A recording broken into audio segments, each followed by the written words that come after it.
দেখো বন্ধুরা, সোনাকে তো শু করিয়েছি, ওকে তেল মাখাবো বলে এই যে ওয়াক্স নিয়েছি, মাথায় মাখাবো এই যে সরষের তেল, খাঁটি সরষের তেল, আর গায়ে মাখায় অলিভ অয়েল। সরষের তেলটা এই 15 দিন হলো বা 10 দিন হলো আমরা ব্যবহার করছি।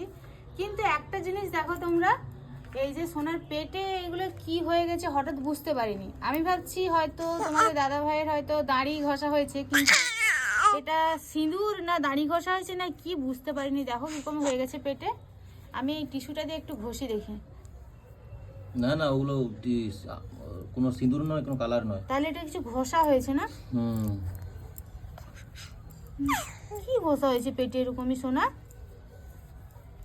দাড়ির লোমটম মনে হয়। আমি দাঁড়িয়ে কি, আমার দাড়ি আমার লাগে না। এইখানে যেমন সোনার ওর দাদু নিলে এখানে যেমন দাড়ি হয়ে যায়, আমি ভাবছি তো এটাও হয়তো দাড়ি। টিস্যু দিয়ে ঘষার পর মোটামুটি একটুখানি যেন ই হচ্ছে, নাহলে তখন পুরো ডিপ ছিল। হ্যাঁ,